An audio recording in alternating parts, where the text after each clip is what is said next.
Laïkino, la rubrique cinématographique de l'Union des familles laïques. Avec Alain Defremont. Bonjour, vous êtes à l'écoute de Laïkino avec Alain et Frédéric pour la rubrique cinématographique de l'UFAL. Bonjour Alain. Bonjour Frédéric, bonjour à tous.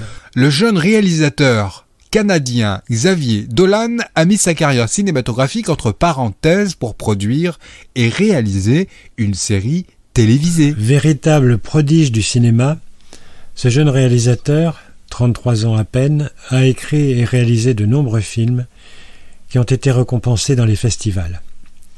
Il est à la fois réalisateur, producteur, scénariste et même acteur.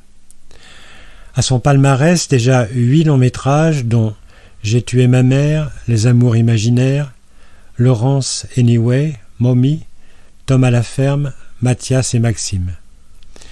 Bien qu'homosexuel, il se refuse à catégoriser son œuvre comme cinéma gay.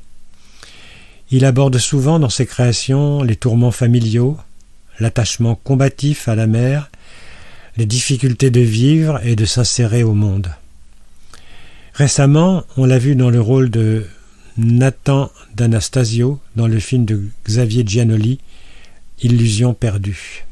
Parmi ces 8 films, quels sont tes préférés ? Difficile de choisir, mais s'il faut le faire, je choisirais Juste la fin du monde et Ma vie avec John Francis Donovan, car j'y retrouve un cinéma plein d'intensité.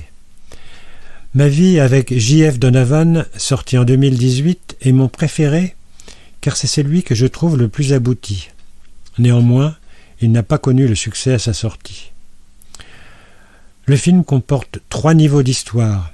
La vie de John Francis Donovan, vedette de la télévision américaine, celle de Rupert Turner, enfant. Le 3e niveau étant l'interview par un journaliste de Rupert Turner, jeune adulte, à l'occasion de la publication des lettres de Donovan, que Donovan lui a envoyées 10 ans plus tôt. On passe sans cesse d'un niveau à l'autre, et chacun de ces niveaux comporte lui-même une succession de scènes, des ellipses. C'est peut-être la raison de son insuccès. Mais une fois rentré dans l'histoire, on s'habitue assez vite à ce rythme plutôt haché. Au moment des faits, ayant entraîné la mort de John Donovan, celui-ci a 29 ans et Rupert Turner 11. Ils correspondent par lettres, expédiées par la poste, depuis déjà 5 ans. Rupert, fan de John Donovan, lui a écrit dès l'âge de 6 ans et, miracle, l'acteur lui a répondu. Ils ne se sont jamais rencontrés et leur correspondance est purement amicale. Le film raconte leur vie parallèle et forcément très différente l'une de l'autre. C'est le premier film américain de Xavier Dolan, dont la gestation fut très difficile et de ce fait boudé par la critique.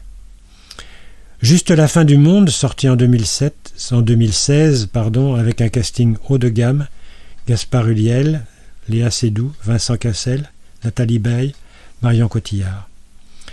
C'est l'histoire d'un écrivain qui revient dans son village natal après 12 ans d'absence. Il retrouve sa famille pour leur annoncer sa mort prochaine. S'ensuivent des souvenirs et des tensions qui finissent par éclater au grand jour. C'est un drame puissant qui nous serre le cœur. En attendant de nous retrouver, n'oubliez pas notre émission en balado-diffusion sur laicidad.ufal.org ainsi que sur notre site ufal.org. Pensez aussi que nos activités ne sont possibles que grâce à vos dons et vos adhésions. C'était Alain et Frédéric sur Laïkino. À bientôt. C'était Laïkino, la rubrique cinématographique de l'Union des familles laïques. Retrouvez toutes nos rubriques Laïkino et l'ensemble de nos balados-diffusions sur lufal.org.